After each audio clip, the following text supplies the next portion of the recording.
Opa! Voltei, Café com Tom 006. Voltamos aqui para o nosso programa. Semana passada, vocês aí que acompanharam, que a gente teve aí um contratempo, um curso que nossa produtora foi fazer aqui, nosso produtor. Mas mesmo assim a gente fez uma visita para um dos fãs aí do Café com Tom. Fui lá, levei um brinde, tomei um café com ele. Fernando Alves, um abraço para você. Nós vamos fazer isso mais vezes. Mas é uma alegria muito grande estar aqui novamente com o Café com Tom. Esse programa que tem me dado muita felicidade, sabe? Eu tenho me realizado aqui, tenho me encontrado. E hoje o Café com Tom será muito especial para mim. Porque eu tenho aqui um amigo, engraçada essa frase agora, vou falar que talvez eu até vou assustar ele. Um amigo que a literatura me trouxe. Embora a gente seja ali criado no mesmo bairro, a gente talvez tenha passado os mesmos caminhos, a literatura que nos aproximou. Hoje o nosso convidado, Rafael Noli. Que prazer, meu amigo. Ô Tom, o prazer é todo meu. Eu acompanho, né? Eu ia falar sou um espectador, mas nessas novas mídias é até difícil. Eu acho que é um espectador, né? Sou um espectador. Vi todos os episódios. E, além de tudo, estudamos na mesma escola. Estudamos na mesma no Colégio escola. Vasco Santos. Pois então, prazer. Vi todos. E você sabe, sou professor, eu estava corrigindo prova, de olho no programa, compartilhando, pesquisando e acompanhando. Então foi um prazer estar aqui. Isso muito me alegra. E o Rafael realmente estava lá comentando em todos. Então, poxa, a alegria então ela é duplicada, né? Que eu estou tendo aqui um amigo, um escritor, poeta, professor, filósofo. Eu coloquei lá, não sei se é na sua descrição, um observador do cotidiano. Porque é exatamente assim que eu te definiria. O filósofo, fora que eu li lá, eu falei, opa, aí, nesse campo eu ainda não entrei, não. Não, você não é professor de filosofia? Eu me formei, eu sempre quis ser professor de literatura. Era o meu grande sonho. Aí eu fiz letras aqui no Uniaraxá, tive excelentes professores aqui. Fui para a sala de aula dar aula de literatura. Aí um dia faltou um professor de geografia. Eles me ofereceram as aulas, eu gostei tanto que eu fui fazer faculdade de geografia. E hoje, quando me chamam para dar aula, eu falo, eu vou se for geografia.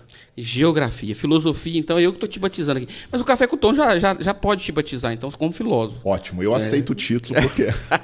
Tô brincando, mas sabe que talvez o que seja? Que...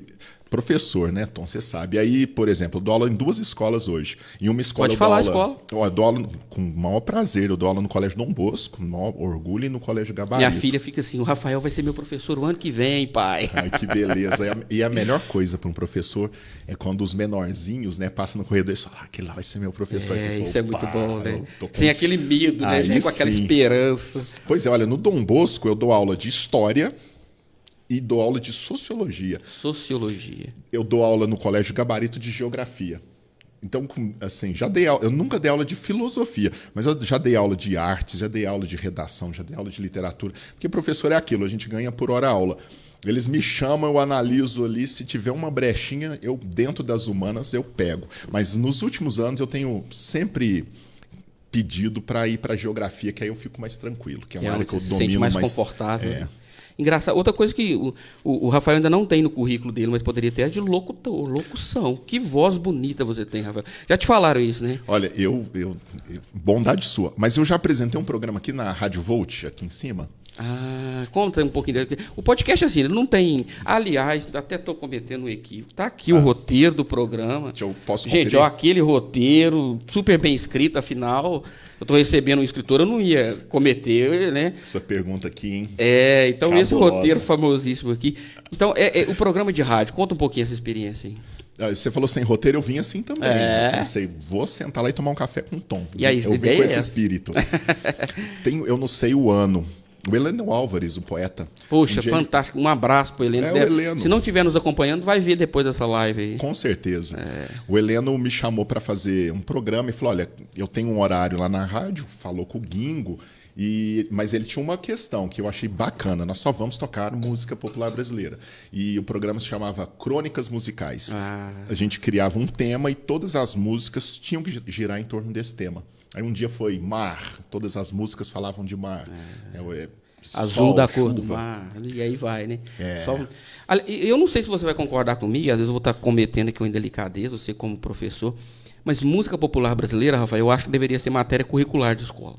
Porque é muito rico, sabe? A gente tem compositores, Chico Buarque, Milton Nascimento. Ah, se a gente for começar a enumerar aqui, mas eu acho que a música ela deveria ser mais aproveitada na grade curricular escolar. Você nunca passou isso pela sua cabeça?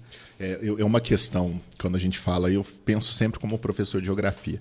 O Brasil é um país de Dimensões, contrastes né? absurdos. Eu trabalho no Dom Bosco e no Gabarito.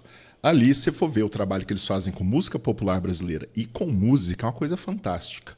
Mas eu sei, e isso eu sempre gosto de frisar, que eu falo de uma realidade de escolas Diferente. particulares. É. Ali você vai ver uma prova do colégio. Até nós conversamos sobre uma prova do Dom Bosco esses dias, né? Conversamos. Um texto maravilhoso do Isaac Asimov na prova da sua Exatamente. filha.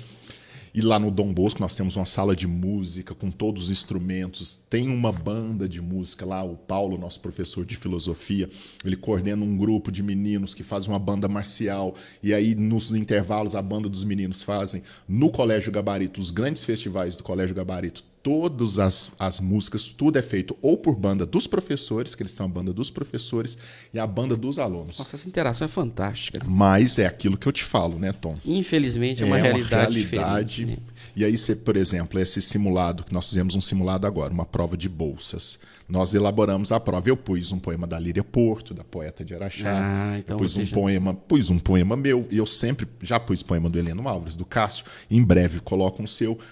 Mas é uma realidade diferente. Nós estamos trabalhando com alunos de escolas particulares. Eu sei que falta mesmo, faltaria, eu acredito, um projeto do nível federal para a música entrar. Porque nas escolas particulares são umas bolhas aonde a educação é ótima. Eu sei, falar é muito difícil falar disso. E até disso. ruim, né, Rafael? Não sei se ruim é a expressão correta, mas incomoda a gente falar dessa diferença. Né? Mas assim, é bolha dentro de bolha, né? Nós vemos em geração de bolha. Araxá também é uma bolha, porque se você vê o trabalho de literatura que as escolas municipais de Araxá fazem, é uma coisa assim assustadora. Nós temos aqui o Núcleo de Incentivo à Leitura da Prefeitura Municipal, hoje coordenada pela Dilce. Tem meninas contadoras de história que levam isso muito. Ana Lídia, Eliana, Márcia Pires. Poxa, eu conheço uma leva delas aí. Elas fazem um trabalho que é uma coisa assustadora. Então, Araxá realmente é uma bolha. Nas escolas particulares, nós temos esse mundão aí, onde as coisas funcionam bem. Nós temos aula de música, tem todo...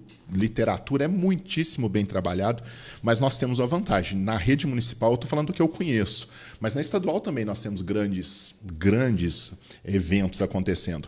Por exemplo, esses últimos meses, os autores de Araxá estão fazendo um passeio pelas escolas municipais, mas não é só ir na escola.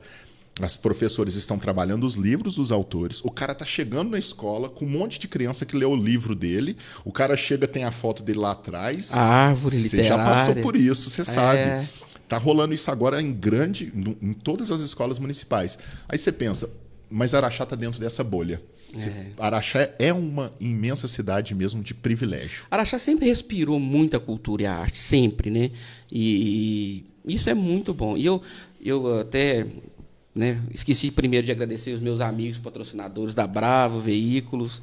Bravo Veículos ali na João Moreira Salles, 23, está comigo desde o primeiro Café com Tom. Né? Então um abraço a todo mundo da Bravo Veículos. Quer comprar um carro, quer alugar um carro? Bravo Veículos. E a Talcar, a oficina, que não é uma oficina de carro, viu, Rafael? É uma clínica de carro. E na Talcar, vale lembrar que chegou agora um novo Raster, que é praticamente na verdade, não é um novo Raster, é o novo... É a nova versão do Raster. Então você chega com o seu carro lá, em questão de meia hora, os mecânicos, lá, os doutores do carro lá vão te falar o que o seu carro tem de positivo e negativo. Então, Talcar, meus parceiros. E eu falei que o nosso roteiro aqui é muito bem elaborado. Uma das coisas, que a única coisa que tem roteiro aqui é a dica literária nossa. Olha para você ver, hoje o livro sempre fica aqui. E hoje não está aqui. Né? Claro que você trouxe os seus livros, eu não ia ser. Mas a gente vai tentar colocar uma outra dica literária aqui. Vamos ver se a minha produção consegue ali. Presta atenção, hein, Rafael. Isca, poema de Rafael Noli.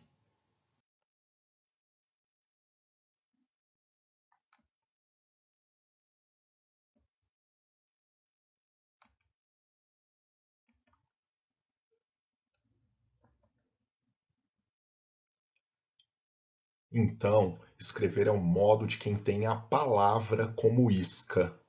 A palavra pescando o que não é palavra. Quando essa não palavra morde a isca, alguma coisa se escreve. Uma vez que se pescou a entrelinha, podia-se com alívio jogar a palavra fora. Clarice Lispector. O autor só escreve metade do livro. Da outra metade deve se ocupar o leitor. Joseph Conrad. Essa é a minha metade. Estabelecer um início. No princípio, Deus criou o céu e a terra. Era uma vez. Abril é o mais cruel dos meses. Nonada, tira os que o senhor ouviu. Eis aí uma estratégia para o poema sobreviver além da primeira página. O poema como uma narrativa, um fio de ideia puxando outra ideia. Da mesma maneira que um peixe puxa outro peixe, em uma tarde de sol, à beira do lago, mas só para aqueles que têm paciência, sabem esperar, conhecem um pouco dos humores das águas e conseguem, são poucos, aceitar alguns dissabores, calor, suor, mau odor, insetos, insolação. Olha que coisa maravilhosa isso. Por que a nossa dica literária hoje é isca? Eu sou um leitor, eu não sou um leitor voraz, não, Rafael. Eu tenho que confessar que eu não sou aquele leitor, mas eu leio com frequência muita coisa. E eu posso te falar que nos últimos 5 anos isso é uma das coisas mais bonitas que eu li, né? Poxa. Porque esse audiobook aí, nada mais é do que ler também. E eu quero que você fale sobre esse poema e também fale onde que o pessoal vai conseguir ver esse poema todo. Conta a história desse poema aí, que é maravilhoso. Eu ainda comentei com você que é uma coisa meio nerudiana, Pablo Neruda, que você sente o poema. É realmente você vai conquistando o leitor no poema. Oh, eu fico feliz com as suas palavras, fico feliz que você tenha gostado, porque poesia é uma coisa tão difícil, né? Todo mundo que você conversa gosta de poesia. Ninguém tem coragem de falar que não gosta. Mas pouquíssima gente consome poesia. E é bom quando a gente encontra alguém que esteja disposto a ler poesia. No seu caso, você é poeta, então você tem já essa sensibilidade. Eu fico feliz mesmo. O Isca foi um livro que eu escrevi no ano passado, durante a pandemia, e a minha ideia é escrever um poema, um livro-poema. E no comecinho ali eu fiz uma homenagem a isso, né? Nonada, os tiros que o senhor ouviu, que é a primeira frase do livro Grande Sertão Veredas, do João Guimarães Rosa. Tem a outra lá também, Abril é o mais cruel dos meses, que é a primeira frase do T.S. Eliot, Terra Devastada, um longo poema também, um poeta cristão. Enfim. Botou um pouquinho das suas referências ali, né? Botei um pouquinho de tudo. Então eu peguei os inícios de todos os livros que eu gosto para começar o meu livro usando esses inícios. Está lá Fiat Lux, no começo era o Verbo, e fui jogando todas as referências. Porque a minha proposta era escrever um poema que fosse meio que uma armadilha. O cara começa lendo ali, aí percebe que eu estou brincando com o começo de vários livros. Aí, de repente, eu vou tentando criar um monte de estratégia para o cara pensar, mas e agora? O que vem? E aí o poema começa, em alguns momentos, a chamar a pessoa para conversar. E tem ali também o poema Sujo, do Ferreira Goulart, que é uma influência forte. Poxa, o Ferreira Goulart é até difícil falar do que ele representa para os poetas. É difícil. Uma grande referência no Brasil. E o poema Sujo, que é um pouco isso, né? Um livro inteiro que é um único poema. E nós vivemos numa época, a gente sabe bem, né? Você que é poeta sabe, as pessoas querem ler um negócio, às vezes nem lê, a galera está migrando para as redes sociais aonde a leitura seja mínima. Na época do Orkut, nós estávamos lá, eu sei, nossa idade nos condena, nós estávamos lá no Orkut, tinha textões enormes, no Facebook também há espaço para grandes textos. Aí, hoje em dia, cada vez menos texto nas redes sociais. O TikTok é basicamente um vídeo curto, sem texto, uma legenda. Sempre diminuindo o tempo. E aí o Instagram, né, que é a grande rede social hoje, pelo menos os meus alunos, eles estão... Já vejo uma migração do Instagram para o TikTok. Mas é uma rede social sem palavra também, de imagem. E aí a galera fala, ninguém tem tempo para ler um poema. Aí você pensa, mas um poema é uma página. Aí eu pensei, eu vou fazer não um poema de uma página que ninguém tem tempo, eu vou fazer um poema de um livro inteiro. Igual o Ferreira Goulart, igual o T.S. Eliot, igual o William Carlos Williams, um poeta que eu gosto muito, que tem um livro chamado Paterson, que é um poema enorme contando a história da cidade dele. E aí eu pensei, mas como que faz? Nessa geração que eles acham uma página de poesia muito texto, você faz um livro que é um poema inteiro. É aquilo que vai ficar lá na prateleira a empoeirar, né? Pois é, aí eu quebrei muita cabeça nas madrugadas e para fazer um poema que em alguns momentos, quando a leitura você vê que tem muito tempo de texto, você faz uma estratégiazinha ali, cada hora uma armadilha diferente para o leitor ser capturado ali. Aí chama isso que é exatamente por isso, né? O poema o tempo inteiro promete uma coisa grandiosa que vai acontecer a qualquer momento. Vocês vão ver que você se transforma num peixe a ser fisgado. Pelo menos foi essa sensação minha. Então, eu fico feliz. Você fez isso com muito brilhantismo. Por isso que essa é a nossa dica cultural, a nossa dica literária de hoje, o poema Iscas, e é onde o pessoal... É no YouTube, né? Se colocar Isca Rafael Noli no YouTube, tem lá esse... Tem. É totalmente grátis, uma pessoa vai poder... Ou não, estou falando bobagem. De jeito nenhum. Eu fiz ele em PDF. Eu fiz tudo em casa, né? Eu escrevi o livro em casa, eu corrigi...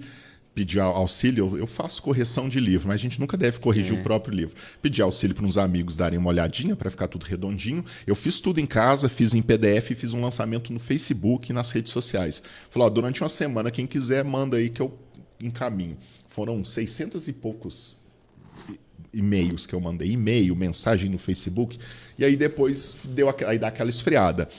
Aí houve lá no Rio de Janeiro, um concurso. Escreva seus trabalhos. Eu tinha uma madrugada livre lá, eu li o poema e gravei essa versão. De madrugada tive a ideia de animar algumas palavrinhas e virou o audiobook. Foi feito assim numa madrugada, corrida, mas eu fiquei super satisfeito. Mas é muito bem feito, muito... Sabe, é muito bem elaborado, por isso que eu estou falando sério, do que eu li, tanto que eu modestamente, incidentalmente, acabei fazendo um poema pescado desse poema, né? Então, assim, aproveitando isso também, vamos dar uma passagem nos seus livros aí, vamos dar uma mostrada nos seus livros aí, nós vamos comentar todos com muita profundidade, porque a gente tem muito assunto para conversar aqui. O meu primeiro eu não trouxe nenhum, eu até procurei em casa, mas eu não achei nenhum.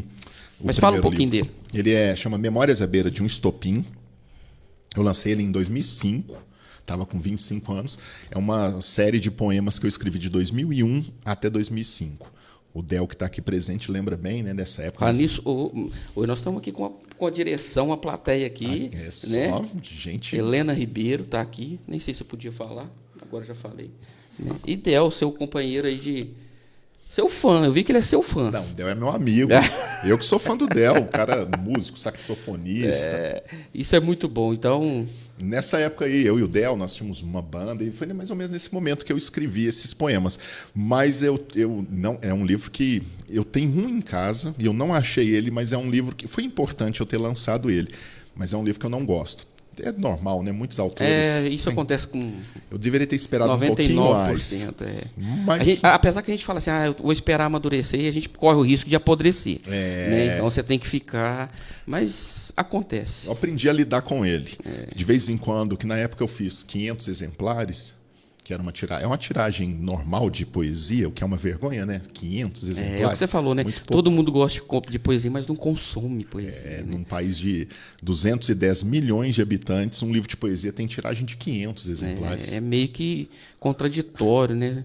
E você falou, a gente falou do audiobook ali, a minha esposa, eu tô com ela há 20 anos. Sabe o que eu fazia no horário de almoço? A gente começou a trabalhar na mesma empresa, não no Correio, né, numa outra empresa. E no horário de almoço eu lia para ela. Eu lia.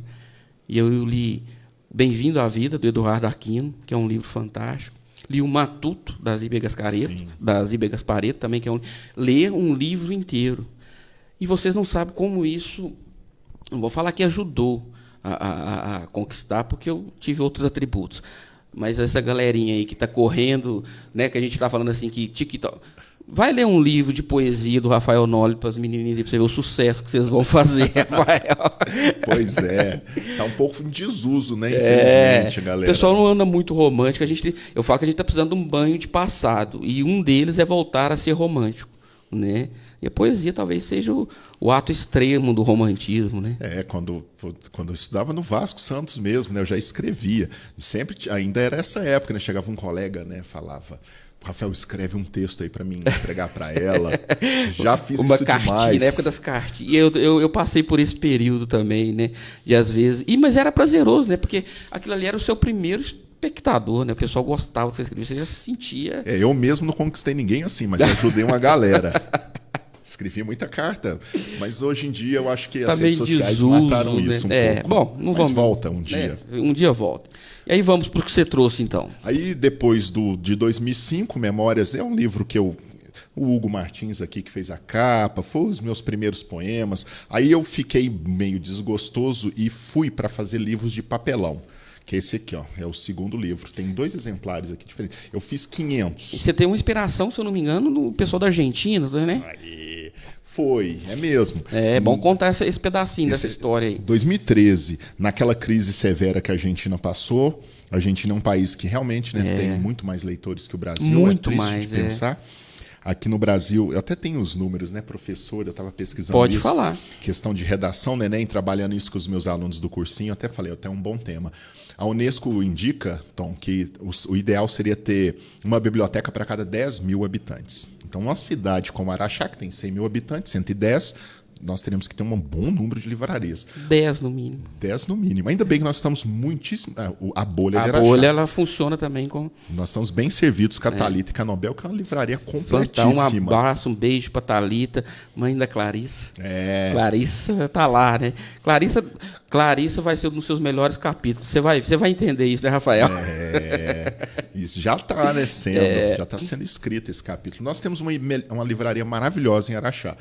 Mas a ideia é que deveria, segundo a Unesco, o ideal é que seja uma livraria a cada 10 mil habitantes. No caso do Brasil, hoje, nós temos uma livraria para cada 96 mil habitantes. Nossa, nós estamos longe da meta. Sendo que, assim, 50% delas estão em São Paulo, 70% está no Sudeste e regiões inteiras, o número é de quase uma livraria para cada 250 mil habitantes. Então é uma coisa complicada. É um deserto literário ausente de... É um deserto mesmo. É um deserto literário ausente de onde você adquiriu o livro, né? Muita gente fala, mas é porque está nas redes sociais, é porque o aluno está lendo o e-book e a gente sabe que não é mesmo. Não é mesmo. Que a gente sabe que não é. Os próprios concursos de redações do FLI Araxá mostram que o pessoal, se você levar o livro, eles vão ler, né? Então, assim, falta incentivo mesmo. E nós estamos aí desviando o assunto. Vou voltar para a Argentina. Desculpa, aí a Argentina, na Argentina eles estão próximos desse ideal. Estão bem próximos. Eu dei essa imensa volta para chegar nisso, desculpa. Não, na Argentina eles estão próximos disso, de ter um número significativo de livrarias. E aí, durante a crise, a gente corta no que não é essencial, né? A gente corta numa crise severa econômica, a gente vai cortar naquilo que dá para não consumir. E na Argentina, muitas livrarias perceberam que cortar no livro não ia dar certo. Então, livrarias grandes começaram a fazer livro assim, chamado cartonaria, feita de papelão. Olha, gente, que coisa fantástica. Esses 2 sobraram comigo, eu fiz 500 exemplares. Esses aqui, esses foram os patinhos feios, ficaram para trás. Cada um é uma capa, cada um é de um jeito. Porque você faz um por um. Então, meu segundo livro, em 2013, o miolo é feito de papel xerocado, sou professor, na escola que eu trabalho, falou, pode ficar com a máquina aí à vontade? Poxa. Caí em cima da máquina, fiz várias cópias. Mas é um trabalho muito bonito, né, Rafael? Assim, porque é o que você falou, cada exemplar é original, é exclusivo. Cada uma carinha. Sobraram esses, mas eu fiz capa com leite longa-vida e fiz capa com lixa de construção. A lixa de construção dobrada dá direitinho também. Realmente, ela é um livro, né? Dá certinho. Eu até pensei, já até quebrei muita cabeça para fazer um livro para fazer com a capa de lixa. Pode deixar. Esse é o Elefante, 2013. Aí depois, o próximo que eu fui lançar foi em 2016, aí eu já fui para os infantos juvenis. Aí eu lancei o Gertrude Sabe Tudo em 2016. Esse livro é fantástico, gente. Esse aqui eu gosto dele também. Eu gosto porque ele é uma dele. história de inclusão, né? Meio que... Isso em 2013. 2016. Conta um pouquinho, né? Sem dar muito spoiler. Eu gosto dele porque assim, a gente gosta de todos, né? Mesmo. São filhos, né? Mas esse aqui ele ficou em primeiro lugar no Fleirachá de mais vendido. Eu viajei por conta desse livro, fui 2 vezes para Divinópolis. É um livro assim, foi comprado pela prefeitura de São Paulo, então me deu muita alegria mesmo. A história é muito simples e muito real dos meus infantos juvenis. Ele é classificado como livro infanto juvenil. Eu tenho muitos alunos muito inteligentes, muito. E um dia eu percebi que um aluno muito inteligente, não um, mas diversos ao longo da minha vida de professor, sempre você tem um aluno que é seu apoio. Você faz uma pergunta, fala, e aí galera, quem? Você sabe que aquele menino lá sabe. Você falou, e aí? Aí o cara mata na hora a pergunta. Um dia eu vi que o menino se intimidou. Eu falei, eu tenho certeza que ele sabe, tá rolando alguma coisa. E eu comecei a perceber que isso aconteceu sempre. Chega um momento que aquele menino que sabe tudo, Gertrude sabe tudo. Uma hora, ou ele é oprimido pelos colegas, vamos usar uma palavra meio forte, ou ele sofre bullying, uma palavra mais na moda, ou em algum momento alguém fala, ó, que CDF, não, que feiura, você sabe, nossa, sabe? E aí ele o menino começa, se intimida. Por isso que às vezes você até assustou quando eu falei inclusão, porque ele é meio que uma inclusão às avessas, porque ele deixou de ser aquele, né, o Gertrude deixou de ser aquele, no caso, deixou de ser aquele aluno que fazia tudo, ele começou a fazer, e aí é uma inclusão às avessas, porque você vai ter que, conta aí. Pois é, e aí a Gertrude nasceu daí. Eu pensei, nossa, vou escrever um livro sobre uma personagem que é inteligente, e isso deveria ser a glória, né? Nossa, parabéns, você sabe tudo, que menina inteligente. E aí eu vou fazer com que ela sofra na escola, a inteligência dela vai ser um incômodo com os colegas, a prima dela acha que ela ser inteligente é meio por fora da moda, a própria mãe acha, nossa, minha filha, tem tanta coisa para você fazer, você vai ficar preocupada lendo esses livros. E aí é uma menina que vai ter aquele dom que ela tem, aquela inteligência que ela tem, começa a ser tolhida na escola, em casa, pelos amigos, e ela vai sendo moldada por todo mundo. E ela vira a menininha perfeita que todo mundo queria. Mas é uma menina completamente distante do que ela queria ser. E é muito real, isso é uma coisa que acontece muito, muito, muito, muito, né? Eu visito as escolas, sempre tem um que fala, o professor fala que ela ali é a nossa Gertrude, a gente está lutando para eles não apagarem a luzinha dela. Fantástico, tá aí mais uma dica. E é um trabalho que eu fiz, eu tinha um projeto, né, Tom? A Gertrude aparece aqui e é um livro que é conhecido por não ter um final feliz. Eu não queria que você desse esse spoiler, mas já que você falou. Aí, ele é um livro, foi ilustrado pelo Guto Paixão, um ilustrador lá de Divinópolis, faz um trabalho maravilhoso, um grande ilustrador. Aí o segundo, depois o próximo, foi esse aqui, Ao Pé da Letra. Esse também é de inclusão. Tive até o prazer de ir no webinar agora, de inclusão, que rolou aqui em Araxá, foi maravilhoso. As meninas tiveram aqui umas, a Poliana, a Kelly, que também fizeram um trabalho maravilhoso, né? Vem fazendo, né? O incluir aí já é uma realidade. Demais. E a Poliana, eu falo da Poliana porque eu conversei com ela, dei aula para o filho dela, faz um trabalho maravilhoso nessa área. E foi um pouco isso. Eu estava dando aula e teve umas turmas que eu peguei que tinham 6 ou 7 alunos que tinham a síndrome de Asper na época. Até hoje em dia, né? No webinar eu aprendi que está meio em desuso falar síndrome de Asper. Pessoa com deficiência. Mas tinham esses alunos, um número muito grande de alunos autistas. E eu tive a oportunidade de conviver quase que 4 anos com essa turminha. Eram 5, 6 alunos autistas. Aí eu pensei, já que eu tenho um livro com a Gertrude que não deu muito certo, eu vou fazer um outro livro com outra menina, mais de inclusão, e o terceiro livro que ainda não consegui publicar, eu ia juntar essas duas personagens. O encontro das duas, né? Para resolver o livro mal resolvido aqui, porque os meninos puxam muito a minha orelha da história da Dorothy não acabar bem.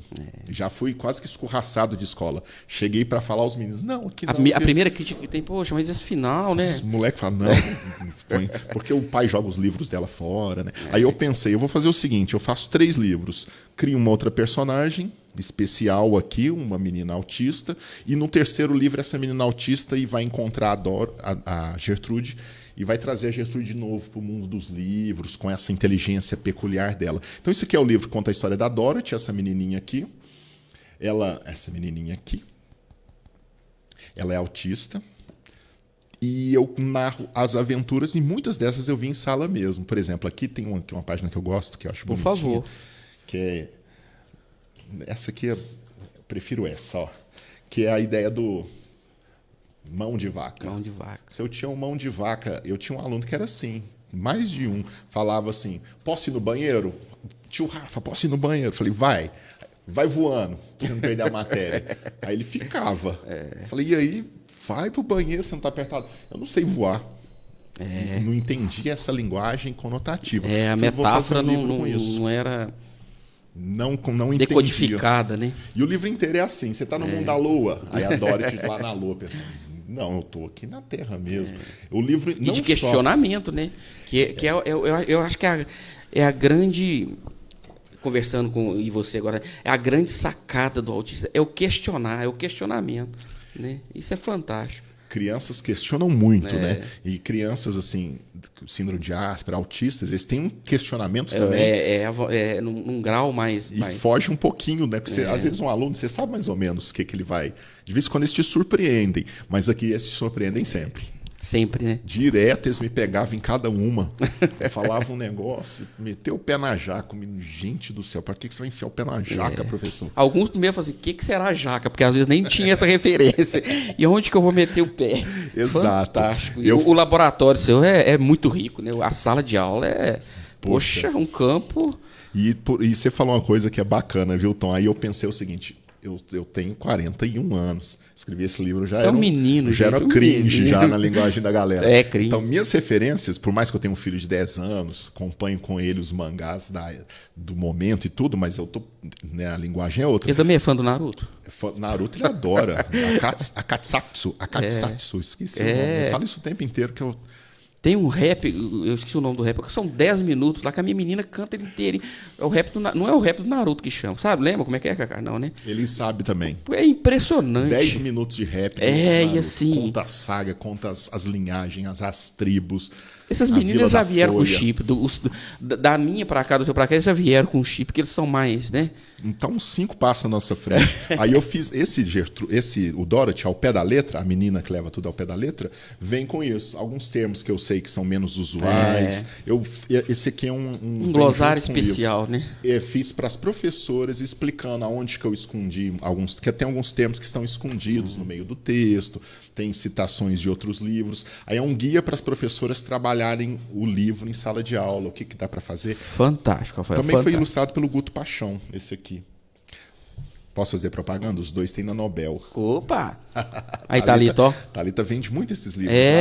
Eu converso muito com a Thalita e, poxa, é igual você tá falando, a Thalita, além de ser nossa amiga, ela é uma incentivadora mesmo. Demais. Né? E ela sempre... Vamos supor que ela fala, você viu o livro novo do Rafael? Você viu o livro novo? Isso é muito bom, né? Chega uma pessoa lá e fala, isso eu digo porque acontece comigo. Chega alguém lá e fala, eu tenho um filho de 10 anos, o que você me indica? Presente é esse. Direto eu recebo falar nisso, gente, vendemos 10.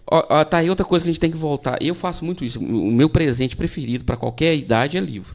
Então, poxa, vamos dar livro de presente, porque é um presente muito maior do que parece. Às vezes ele está ali pequenininho na embalagem, mas você não sabe o tamanho desse presente, onde que ele vai te levar. Né? Exatamente. Então nós vamos... Esse Café com Tom também está levantando essa bandeira. Dê livro de presente. Pode dar o outro, pode dar lembrancinha, mas um livro junto. Isso é ótimo. Esses dias tinha uma campanha rolando aqui na cidade de cesta básica. E eu até falei, nossa, vamos contribuir. Eu tinha 20 desse e 20 desse, que era do meu estoque. Eu fui lá e doei. Põe um em cada cesta. Inclusive, você foi mencionado por isso, porque... eu vou citar aqui a Leni. A Leni ainda falou, né? Falou assim, poxa, mas eu achei tão bonito que na cesta básica tem um livro que... É aquilo que a gente fala, né? As ideias, elas existem, elas devem ser aproveitadas, sabe? Então, o livro deveria realmente estar na cesta básica mesmo, porque... eu tenho uma frase, Rafael, que não importa se você vai ser professor, carteiro, operador de transbordo, maquinista, piloto de avião, o que vai fazer diferença na sua vida mesmo, no final da sua carreira, ou junto dos seus pares, o que é a quantidade de livros que você leu na vida. Isso vai tornar você uma pessoa diferente. Podem ter certeza disso. Eu falo isso com conhecimento de causa. Tenho certeza disso também. Faz a diferença. Vamos lá para mais livros. Depois eu lancei no meio... Eu tenho 2 e-books. Eu lancei um e-book no meio disso aqui, eu imagino, que é um livro que eu fiz para o Twitter. Que é um... Gente, esse é o que eu estou falando para você. O Rafael, e tem muita gente que ainda provavelmente está te descobrindo hoje, viu, Rafael? Embora você seja essa pessoa super conhecida aí, mas olha para você ver quanta coisa nós já falamos aqui, hein? Pois é, eu lancei um pro Twitter, porque é aquela coisa do Milton Nascimento, o artista tem que ir onde o povo está. Onde o povo está. A galera tava lendo só tweet. Eu fiz um livro, eu montei um Twitter falso, né, com Lucas Duarte, chamava, porque meu nome é Lucas Rafael Noli Duarte. Outra coisa que eu não sabia. Né? Eu chamo Lucas Rafael Noli Duarte. Lucas é nome bíblico, é literatura bíblica. Tem um... E a treta tá aí. Minha avó e minha mãe, uma queria Lucas, outra queria Rafael, ficou Lucas, Rafael, mas nunca foi usado Lucas. E a gente pesca sempre o assunto do podcast, é bom por causa disso, a gente para o livro. Sua mãe era professora, é aposentada ou não? Minha mãe aposentou já tem um tempo. Professora, né? Então, 30 anos em sala de aula. Professora aposentada. A essência também vem dali da sua mãe, né? Com certeza. E é aquela coisa. Dos livros, o leitor se forma em casa. Não adianta chegar lá na escola e esperar que a escola faça o serviço sozinho. Criação de um leitor é aquela frase, você falou de uma frase bonita, eu lembrei de uma, aquela africana. A criação de uma criança depende de uma vila inteira. O filho é a vila inteira para criar uma criança bem criada.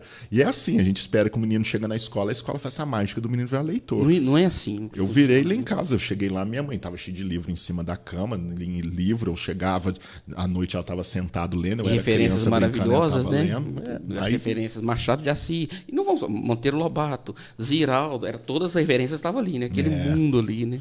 E muito musical também. O meu pai gosta muito de música, entende Seu pai, muito. nós estávamos comentando aqui, toda vez que eu vejo seu pai, porque eu só chamo ele de meu gerente, e seu pai, se tem uma pessoa que eu vejo alegria estampada na voz, é seu pai, né? E você sabe que trabalhou no Correio? Você sabe dessa história? Nossa, sei demais, ele adora contar essa ele história. Me conta, toda vez que ele me vê, ele lembra da história. Apesar que não trabalhava não, Tony, você dormia lá. Eu sei da história que você, como era de madrugada, você mais dormia do que trabalhar. Eu te entregar aqui. O turno dele era de madrugada. O que ele fazia, assim, que ele conta, era ler as histórias do Tio Patinhas. Levava a coleção do Tio Patinhas. Olha pra você ver que foi. Metade da noite lendo as histórias do Tio Patinhas, metade dormindo. Porque tinha que esperar o caminhão chegar, né? Então...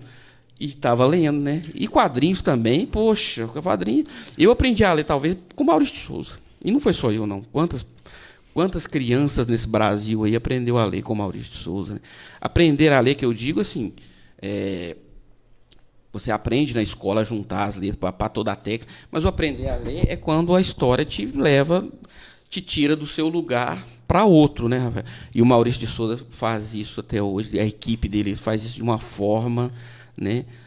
Mas não vamos entrar nos quadrinhos, não. Vamos acabar seus livros. Tô todo descabelado aqui. Você tá bonito, menino. Sua namorada tá te achando lindo. Eu aposto. Possivelmente. Tomara. Aí, deixa eu ver o que veio depois. Aí eu fiz esse livro pro Twitter, que a ideia era muito simples. Eu fundei um perfil falso, Lucas Duarte. Um dia eu tava andando com meu filho na rua, achei uma máscara de solda, tirei uma foto, fiz a foto e passei uns bons dias escrevendo tweet pro tweet. E aí a pessoa lê o primeiro tweet, acha esquisito, depois no segundo, e aí é uma rede social em que todas as postagens formam uma história. É um cara que... Era uma novelinha no tweet, né? O cara largou da namorada e ele tá lá atacando ela, e era um perfil, abriu o perfil, teve gente que comentou, e tudo que eles fizeram ali virou parte da história. Mas eu fiz em casa, bonitinho, no Word, reescrevi, não foi sentei e fiz a história lá não. Passei um bom tempo planejando, pensando na história, buscando as palavras, tentando entender, porque o tweet tem 140 caracteres, você não pode escrever mais do que isso. Então tinha que estar dentro do tamanho certinho. Redondinho, tudo. Cada capítulo. E fiz capítulo, né? Porque no tweet você escreve um tweet, tipo, hoje eu almocei cedo. Aí você pode anexar a ele vários outros tweets, todos pequenininhos. Aí eu fechei o livro em capítulos, assim, foi tudo trabalhoso. Isso é muito criterioso, viu, Rafael? Isso é muito bom, muito criterioso. Mas esse livrinho, como é tudo meio anônimo, né? Jogado no Twitter, ele ficou meio anônimo. Ainda sonho em fazer alguma coisa com ele. Revisitá-lo. Aí depois... Tô enrolando. Não tá, não. Aqui... Depois veio, acho que o Senhor Bigodes. Ou esse de Natal veio primeiro. Esse veio primeiro. Histórias de Natal. Esse foi um projeto da CIA, né? A CIA, a Elisa, o Luiz Humberto França. Nosso amigo, um abraço, Luiz Humberto França. Metade desses nosso livros editor, aqui. Luiz Humberto França. Nosso amigo e editor. Metade é ele, isso aqui. O França me chamou, conversando lá na FACI, eles tinham um projeto que é um projeto muito bonito, que eu espero muito que saia esse ano de novo. Uma pessoa da cidade, um escritor, escreveu um livro de Natal, com inclusive o Papai Noel aqui comendo pão de queijo, e escreveu um livro, e esse livro foi feito e distribuído nas escolas. É um livro pensado para Araxá, feito pensando no Festa de Natal. Esse aí, ó, muita gente tem certeza que tem, às vezes tem aí em casa e não sabia, às vezes, porque é outra falha que a gente faz na música, na literatura. Muitas vezes a gente gosta da coisa e não fica muito atento quem é o autor, papapá. Tem muita gente que tem esse livro lá e às vezes não sabia que era um projeto seu. Esse projeto aqui não tem minha foto, né? E ainda mais assim que, né? Não tem minha foto e não tem o nome na capa. Que é uma ideia assim, mas eu entendo. É um projeto assim. Vários autores vão fazer isso. O desse ano, eu torço muito para que saia. Um outro escritor da cidade já escreveu. Será que eu posso falar? Pode, eu não sei. Será o César Campos? O cara Poxa, é bom demais. Então acabou de lançar o Pandemia, que é fantástico. Né? Fez uma história de Natal linda, que é Os Vagalumes do Papai Noel. Olha aí. Linda história. Tô torcendo muito para que dê certo e saia. Mas você sabe, pandemia, tá tudo tão difícil. Depende de muita coisa, mas então, a coisa está melhorando. É uma coleção que eu inaugurei, fico muito feliz. O César já vai fazer o próximo e outras pessoas farão os próximos. E é uma coisa bacana, porque esse aqui vai para a mão. Esse aqui foi para a mão desse grupo de professoras da rede municipal. Na rede estadual, eu não falei da rede estadual. A rede estadual fez um trabalho maravilhoso também. As escolas ganharam. Eu saí pessoalmente de escola em escola, eu e minha namorada, nós já citamos, ela fez o cronograma, todas as escolas, como fazer a entrega de mão em mão na mão da diretora, como trabalhar o livro. Então foi um livro que circulou muito. Eu gosto muito. Foi a primeira vez que eu fiz um livro assim. Eles me chamaram e falaram, olha, nós contratamos você faz o livro. É um livro por encomenda, então não é uma coisa habitual para você. Experiência maravilhosa. É muito bom, né? Porque isso aqui é uma responsabilidade, mas é muito bom, né? Exatamente. Porque isso aqui eu sentei nas horas vagas e escrevi por maior prazer e perdi a noite de sono tendo que dar aula de manhã para fazer esses livros. Agora, isso aqui é um trabalho, né? É super bacana você, como escritor, poder fazer algo assim. Sentar e ter que escrever com um prazo. Vou pôr um pouquinho de café para você. Porque aqui é desse jeito. A gente fala, toma café. Se eu tiver vontade demais, você puxa minha orelha. Que você já viu que eu já cruzei os pés aqui. Aqui hoje o programa não é café com o Tom, é café com o Rafael. Não, eu fiquei à vontade demais. Tom, você puxa minha orelha. Aí veio o Senhor Bigodes. Esse também é... Esse aqui era um sonho que eu tinha. Fazer um livro com o seu xará, com Tom Lima. A vida Fantástico, inteira. Um abraço, Tom Lima. O cara também que vai vir aqui tomar um café comigo ainda, porque tem histórias brilhantes. Escreve poesia. Escreve. Grande ilustrador. Grande ilustrador. Eu gostei desse aqui porque eu queria fazer um livro com o Tom. Porque o Tom trouxe essa realidade. Então vai fazer um comigo também, vocês vão ver, com outro Tom. É mesmo? Nós vamos fazer uma hora, nós vamos fazer uma coisa a 4 mãos. Nossa, rolava uma parceria dessa? Fala do Senhor Bigodes. Eu topo. Duas coisas de ilustradores que eu gosto muito. Uma foi essa aqui, ó. Da Gertrude. Vou voltar um pouquinho. Por favor. Quando escrevi o Gertrude, eu fiz uma campanha na escola. Eu sempre fiz isso. Eu levo o livrinho impresso. Galera, dá uma lida aí no livrinho que eu escrevi. Mas é um livrinho impresso e grampeado. Você colhe a opinião ali, né? O que achou? E aí? O que tá bom, o que tá ruim? Aí os moleques, eu fiz Mas é moleque no coração, né? Bonitinho. A galera. Molecada. Eu falei, e aí, galera, o que vocês acham? Aí, como que é a Gertrude? Aí ganhou de lavada uma loira dos olhos azuis. Então o feedback a galera pensou o seguinte, inteligente, loira, sabe tudo, olho azul. Aí foi pro Guto Paixão, nosso ilustrador, vamos fazer ela negra. Claro. Vamos contrariar o que a galera acha. É inteligente, a menina que sabe tudo na escola é a melhor. Ganhou de lavada. Loira do olho azul, em segundo lugar, ruiva. Morena, negra, tinha, nenhum voto. Te juro. Que coisa. Contrariar esses moleques e vamos meter uma brasileirona aqui, pusemos um pai negro, uma mãe branca, sabe? E é a questão do ilustrador, o Guto Paixão na hora. A sacada dele foi... O pai é branco, a mãe é negra. E aí é o que aconteceu aqui também. Fiz o livro bonitinho, nem passava pela minha cabeça, o Tom já veio. Eu vou fazer em estilo de grafite, nós vamos meter uma tatuagem na mão. É uma linguagem bem, né?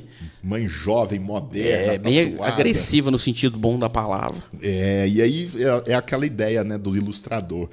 O cara vem e complementa. Aqui a depois cereja a gente do fez bolo. A Ruivinha aqui, ó. A Ruivinha tá aí. Quem sabe aquela terceira personagem não seja loirinha que você tanto brigou. Pois é, fica já tá no até ar, pronto, né? viu, esse outro livro. Aí, ó. Quem sabe, né? Pois é, aí o Tom chegou com essa ideia. Vamos fazer. E também aquela ideia, eu tive quando era aqui no nosso bairro, nós somos 2 rapazes do Santa da Vila Luzia Santa ali. Luzia, com muito orgulho. Nós falamos do meu pai tem o maior orgulho de ter crescido aqui no Curtume. Meu pai tem o maior orgulho disso, cresceu aqui no córrego do Curtume. Seu pai tem histórias fantásticas. Nós vamos Demais. tomar um café ainda. Eu lembro do Curtume. Você também lembra, né, ou não? Lembro Muito pouquinho, né? Eu lembro assim que meu pai tinha esse orgulho. Meu avô criava porcos ali, buscava lavagem de casa em casa, benzedor. Inclusive, eu vi um dia, você estava dando para os seus convidados um livro do Zé Santos, José Santos. que é o de Araxá. De Araxá, é. Eu coloquei meu avô nesse livro. Ele tem lá mesmo, na parte da benzição lá. Tem meu avô lá, porque eu lá. fiz a consultoria pro Zé desse livro. Eu pus meu avô lá, meu avô benzedor. Meu avô aqui no também era Curtume. benzedor. Pois é. Olha pra você ver. Olha aí. Nós temos muita coisa em comum. E aí meu pai tem o maior orgulho lá do Curtume, do pai dele buscando lavagem para criar os filhos, e nós aqui do nosso cantinho de Santa Luzia. E um amigo aqui de Santa Luzia um dia arrumou um gato. E tá lá com aquela coisa, eu não lembro o nome do gato. E eu tinha em dúvida se era Wolverine ou Rambo. Era um nome super másculo. super forte. Pô, o Wolverine tá chegando aí, galera. Já, opa, Cuidado com o spoiler do livro, O bicho é brabo. Exatamente. Cuidado. E aí, o Wolverine não era um Wolverine. É uma coisa muito doida, que pode parecer estranho, mas a galera não sabe olhar se o gato é macho ou fêmea. Eu falei, vou escrever uma história. Né? Mas é uma coisa simples. Saiu daqui essa ideia. O olha que Senhor Bigodes. Estamos contando spoiler, porque aqui o nosso público são as mães que irão contar com os filhos. O Senhor Bigodes era seu nome. E é muito inspirado nisso. E Que o Senhor legal. Bigodes partiu daí. A galera e não sabe. Agora um monte de gente, né? Esse livro foi de distribuição gratuita. Ele é didático, ele ensinou a parte da Biologia. Da biologia animal aí. Pois é, e é bom para criança, um livro feito para criança. É um livro que eu fiquei super feliz, que me deu muito trabalho. É um livro tão pequenininho, né? Mas me deu tanto trabalho para Mas escrever. grandioso na essência. Cada capítulo aqui eu levei tanto tempo para escrever. E tem as citações, né? Eu sempre faço isso. Aqui tem citação, um capítulo chama Pele e Osso, simplesmente quase sem recheio. Aquela belíssima canção que a gente ouve aí na voz do Caetano. As suas e do referências Gil. estão sempre muito vivas no que você escreve, né? Isso é muito bom. Aqui tem citação do Guimarães Rosa, aqui tem 2 citações do Chico Buarque. Eu sempre faço Chico isso. Buarque é uma paixão herdada da sua mãe, né? Ah, minha mãe adora o Chico. Ela é Buarquete, podemos aqui coisa mas o Chico é fantástico, né? Uma das coisas mais lindas que eu já ouvi, e nem a primeira vez eu não ouvi com o Chico, foi com a Beth Carvalho, Meu Guri. Meu Guri, nós estávamos falando aqui eu te falando da música popular. Meu Guri deveria ser um texto que deveria ser interpretado todo ano, porque cada ano capaz que você tira uma interpretação diferente. Meu Guri é maravilhoso. Cabete Carvalho, e depois também a Elza Soares, tanta gente maravilhosa o gravou. Chico é realmente fenomenal, né? Meu Guri. Nossa. E aí, então vamos passar para a música aí, né? Pô, você viu a extensa... E tem mais, né? Pode falar. Posso falar? Pode, Porque, não deve. O Senhor Bigodes eu fiz com a Lei Aldir Blanc, uma lei de ajuda cultural Que foi muito boa. importante, muito boa, né? E como foi feito com a lei, ele foi distribuído de graça nas escolas. E aí uma editora pediu para republicar com uma nova ilustração. Então ele está saindo agora, o lançamento forno, foi essa né? semana. Está prontinho, uma nova edição reilustrada, segunda edição com outras ilustrações. Não é com Tom Lima, infelizmente, mas a editora que contratou chama Quimera. Ela tem um ilustrador próprio, ele refez ilustrações e transformou o gato diferente e está saindo numa nova edição. Que legal, E hein? no fim do ano saiu Achados e Perdidos também. Então tem 2 livros para esse ano ainda. Tô com inveja boa aqui, viu? Meu livro tá no forno ainda. Eu tô doido pro seu livro sair. O meu livro, você sabe que o meu livro, porque até você tem culpa nisso, você nem sabe, né? A gente conversando, a gente conversa de vez em quando, e essa frase que a gente falou, né, que todo mundo gosta de poesia, mas é uma coisa não tão consumida. Aí eu falei para o França, eu quero fazer um livro inventei um croesia. O que é isso? Não, eu vou botar uma crônica, porque crônica é uma coisa que mexe muito, mas eu quero com a cereja do bolo, no final da crônica, uma poesia meio que interligada ali.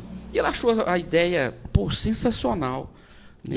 Você já tem todos esses textos prontos, né? Tudo já está tá pronto, já orçado, tudo, né? E aí, o que eu... A primeira crônica que apresenta o livro, não, ela era inédita. Essa ninguém viu ainda. E aí, eu super, né, super satisfeito com a minha grande ideia, pô. Falei, vou buscar mais uma referência, vou conversar com a Rafael. Eu acho que eu não conversei com você. Conversei com a Leila, minha amiga, né? Ela falou assim, Tom, não acho a ideia muito boa. Eu falei, né? Mas assim, a Leila é fantástica, dócil, você sabe o meu carinho pela Leila. Mas quem sabe? Eu falei, Leila, eu acho que eu vou te desobedecer. Eu vou fazer de croesia mesmo. Então o livro vai sair, né? Tem muita gente que me cobra livro, você acredita? Porque eu ainda não tenho esse livro ainda, né? Mas está saindo, é tudo ao seu tempo. E é bacana a ideia da croesia. Porque eu acho que assim, a crônica ela é muito boa porque ela te dá uma interpretação, como que eu vou te falar? Uma interpretação mais humana. Todo poeta é utópico, né? A gente usa a utopia como referência para tentar trazer matéria aquilo que a gente pensa. Então a poesia ela tem mais esse lado romântico mesmo. Então vamos aguardar aí. Bom, quer falar mais de livro? Eu acho que é isso. O Achados e Perdidos sai em dezembro e o Sr. Bigodes, a nova edição, porque essa edição não pode ser comercializada. Então foi bom ter uma edição, essa edição foi toda distribuída. Quando eu peguei o meu, o Rafael ofereceu às minhas duas filhas. E elas têm um orgulho danado de estar lá. A Franciele e a Daiane. Isso é muito bom também, né, Rafael? Esse reconhecimento é fantástico, né? Porque assim, tem aquela velha frase, né? O clichê, o santo de casa não faz milagre, mas você tem ido contra esse clichê, né? Você tem colhido boas coisas aqui em Araxá, né? Eu não posso, por exemplo. Não pode, essa bolha que a gente tanto falou, ela tem contribuído muito para a sua vida literária, né? Mas nós vivemos um momento muito bom também. Aqui nós temos o seu programa, nós temos o programa do Luiz Humberto França, nós temos a página da Keila, da Fundação Cultural. Fantástica. Tem muita gente nesse momento. Tem o canal do Peixe Grande. Nós temos uma nova mídia em Araxá que tem dado muito espaço para gente igual eu, autor que está aqui lutando, escrevendo livro. E isso faz a diferença. Nós temos aqui o Sempre um Papo, tínhamos o Sempre um Papo, tínhamos o Fli Araxá, tem o Sarau do Heleno, vamos falar do Heleno de novo, tem o Sarau do Heleno. Então nós temos muitos espaços. A Academia Araxaense de Letras, que está cada vez mais se renovando, né? Por falar em academia, vamos puxar o assunto de sexta-feira agora, né? Sexta-feira a academia vai estar recebendo os 3 novos confrades e você vai lá para receber uma homenagem, Rafael. Nós estamos falando aqui. Pois é, sexta-feira no Teatro Municipal vão nos Novos Imortais, né? Serão empossados e eles me convidaram para ir lá, vai receber um prêmio de reconhecimento como escritor literário, né? Isso é muito. Poxa vida, eu fiquei super feliz porque é aquela coisa. Eu e a Leila, né, somos Leila Ferreira também vai ser homenageada na sexta-feira, vai receber a medalha literária araxaense, se eu estiver com a nomenclatura errada, mas é algo próximo a isso, uma medalha literária. Duas feras, e eu sou fã dos dois. Eu tenho que andar muito ainda para chegar perto da Leila. A Leila fala a mesma coisa, gente. Eu não sou escritor, como é que eu vou receber uma medalha? Olha para você ver. Não, se a Leila não for escritor, ninguém é. Ela falava assim, gente, como que eu vou receber uma medalha de escritor se eu não... Por favor, né, Leila? Né? Pois é, e eu fiquei feliz por isso, porque assim, na academia também é um ambiente, lá nós temos... Eu tenho muitos amigos lá dentro. Então, fiquei muito feliz. Tarcísio Cardoso, Hermes, Luiz França, que é o atual presidente, né? O Hermes, eu não tive a chance dele ser meu professor na faculdade. Eu também não tive a chance. Pena. Mas ele é um professor de vida. Toda vez que você o encontra, é uma aula. Sim, lá dentro tem abraço, Hermes. A Vilma Cunha, minha Vilma tia. Cunha.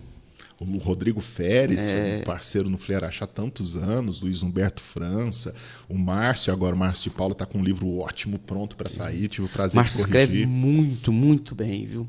Uma literatura bem apurada, regional, mas muito bem apurada. Né? Tanta gente, né? Nem devia ter citado, que a gente esquece alguém. Tem Kátia Lemos, tem tanta gente bacana ali dentro. Mas os escritores, eles sabem eles entendem que eles estão no contexto todo, eles fazem parte do livro todo aqui, então não se sintam esquecidos. Pois é, e eu fiquei feliz, né? Que igual você disse, do Santo da Casa.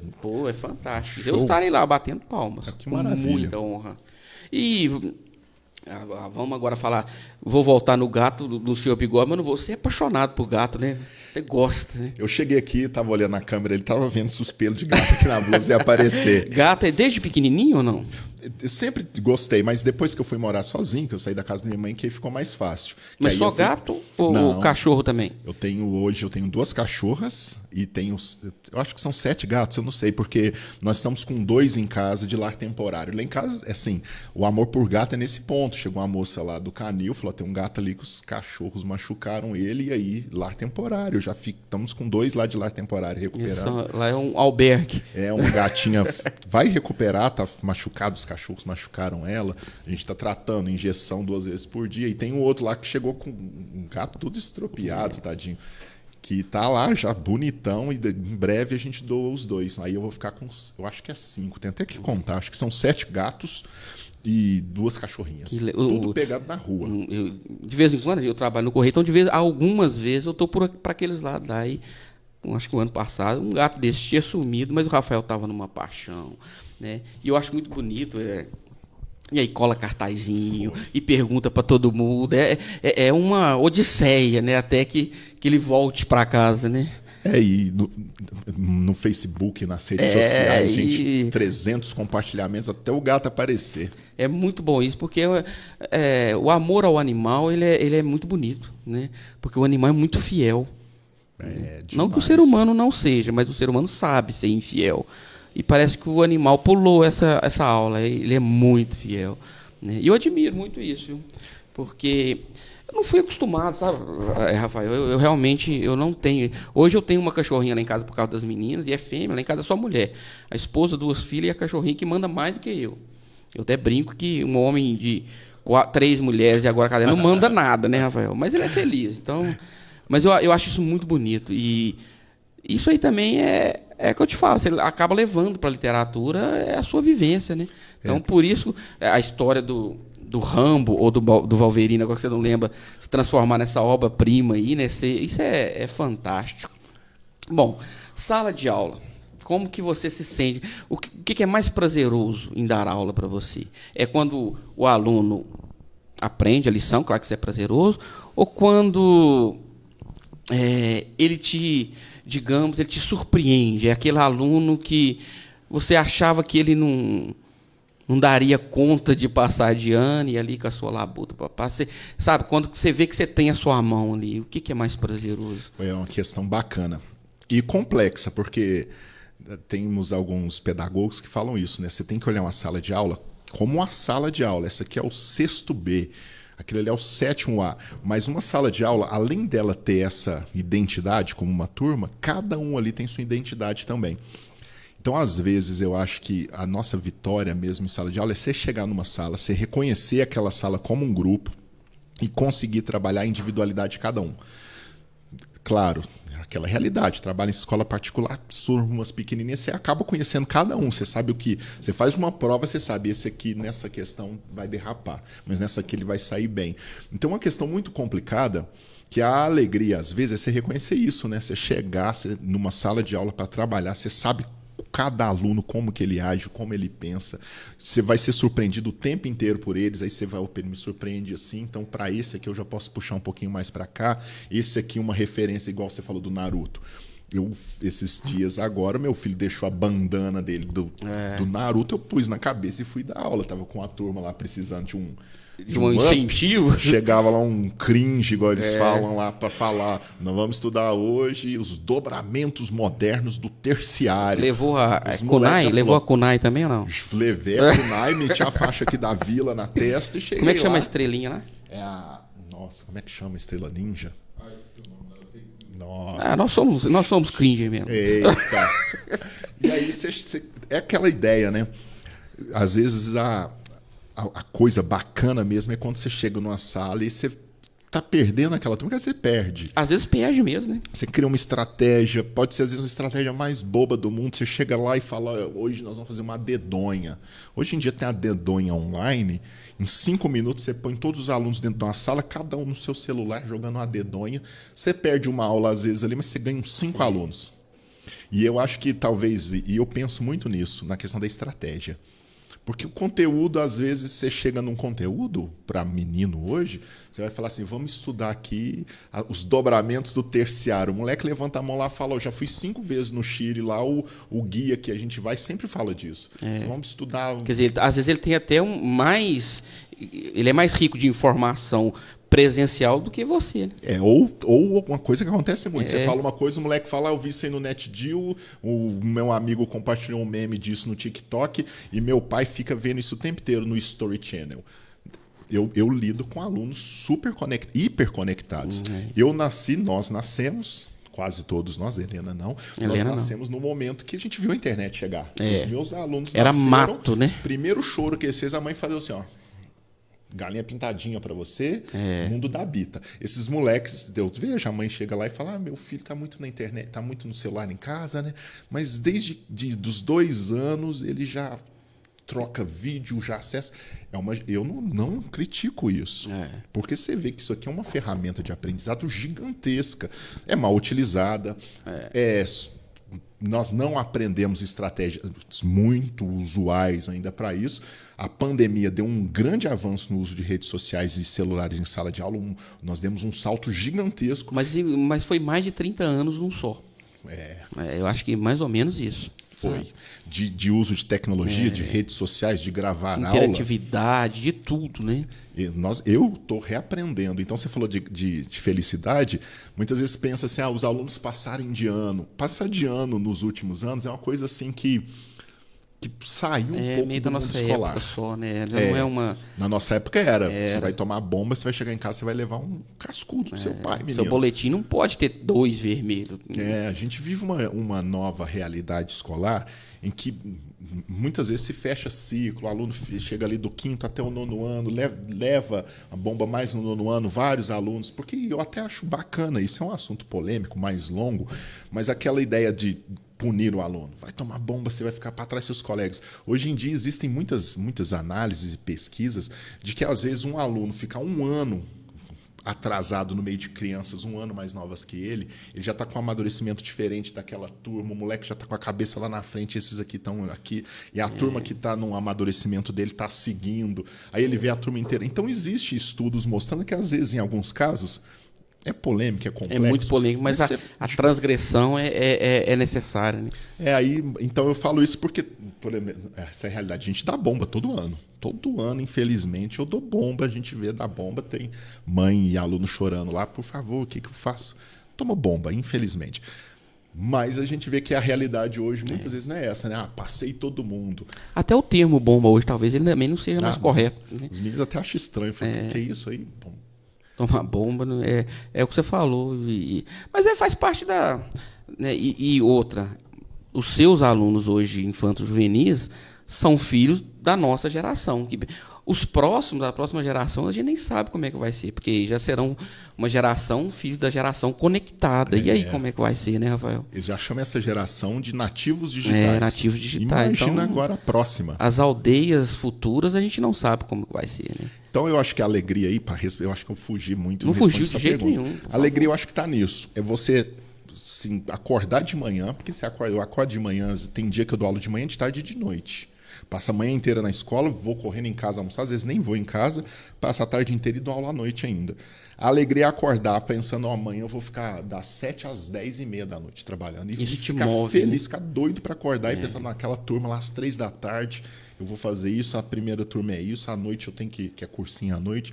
É esse o assunto. E eu acho que é aí que está a minha motivação. Mas a alegria mesmo é você chegar numa sala e ver assim, nossa, a sala está funcionando, eu consegui controlar essa turma toda, está todo mundo caminhando dentro do esperado. Os casos que não estão caminhando dentro do esperado, nós estamos criando estratégias para elevar estão esse sendo tratados de forma, né? Que bom. E assim, a minha ideia aqui é muitas vezes o café está gostoso, está apurado, está quentinho, mas também trazer o café gelado, aquele amanhecido. Nós falamos de alegria. E agora vou falar, nem sei se eu vou falar de tristeza, talvez eu vou me equivocar. Não se pegue a religião nem nada. Mas a perda é uma coisa que tem mexido muito comigo. Porque, embora você seja espírita, católica, protestante, ateu, aquela certeza da morte talvez seja realmente a única que a gente tem. Como que você lida com a perda ou dos entes queridos, do avô. Como que para você é a perda, Rafael? Nesse momento, é um momento delicado, né? Porque Em tantas pandemia, perdas, né? muitas perdas muito próximas, Muito né? próximo. Todo mundo tem alguém próximo que se foi, que a gente achava que não era hora, né? Meu sogro, nem 50 anos, Poxa. se foi nessa pandemia. Entro em sala de aula, cadê? Não sei quem faltou. Perdeu a mãe. Nós temos muitos casos. Você entra em sala de aula para dar aula, faltou porque perdeu a avó, perdeu a mãe, tá doente. Chega em sala, cadê o colega professor? Tá em casa. Então nós estamos vivendo não querendo, né, só para... Porque assim, é uma coisa que você deve, como a gente tem certeza, eu sempre pensei assim, eu tenho que me preparar para as minhas perdas. Mas parece que a gente nunca está preparado, né? Como que o Rafael Noli lida com perdas? E qual foi a perda assim, que mais te marcou? É bem difícil, porque eu não lido bem, isso eu tenho certeza. Eu demoro, inclusive, eu já percebi isso. Quando a pessoa perco alguém próximo, levo, assim, às vezes uns 3 meses que eu sinto o baque. Aquele cair a ficha que... Às vezes demoro muito para sentir o baque. Eu nem sei qual foi. Uma das primeiras grandes perdas, eu perdi meus avós quando era jovem. Meu avô e minha avó paternos, eu perdi eles. Eu era novo, tinha 14, 15 anos, então foram perdas que me marcaram muito. O meu avô Antônio e minha avó Luzia. Depois eu perdi a minha tia, que eu acho que foi uma das que mais me marcaram. Tia Gilca aqui, ó, da Vila Santa Luzia, fazia unha aqui, minha madrinha. Foi uma das que mais me marcaram. Mãe da Marcela? Mãe da Arabella, do Juninho, do Paulinho. É. Foi uma das que mais me marcaram. O meu primeiro livro é dedicado para ela, inclusive. Ela lia meus poemas, era uma pessoa ótima, minha madrinha. Se incentivava, né? Incentivava, eu escrevi um poema, ninguém queria saber. Eu ia lá, mostrava para ela, ela sentava ali aquilo, achava lindo. Era a madrinha, né? Mas então não foi. Né? E agora eu acho que a perda mais recente minha mesmo foi esse meu sogro, o Duda, que foi agora Covid dentro daquela situação complicadíssima. Mas eu vou fazer o de você. Rodeou e não me falou. Como que você lida com a perda ainda? É difícil. Pois é, eu acho que eu não sei lidar. Não sabe essa lidar é a com ela. Eu fui escrevi... É porque eu queria chegar aí. A literatura, muitas vezes, para mim, ela é uma fuga, né? Não só de perda, mas uma fuga de um dia de trabalho estressante, a fuga de uma briga, de um relacionamento em casa. E o escrever, ele me liberta, né? Mas eu não tenho assim, por exemplo... Você fala assim, eu vou parar para escrever. Eu não tenho isso. Você também não tem, né? Não. Embora seja criterioso. Não tem tempo, né? Não dá tempo, né? A literatura, para mim, ela funciona muitas vezes como fuga, sabe? Como uma válvula de escape, vamos dizer assim, né?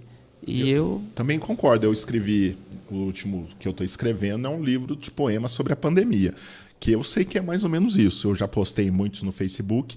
Chega um momento que é difícil conversar com as pessoas a respeito disso. Nós estamos no meio ainda de um processo, a situação não está totalmente resolvida.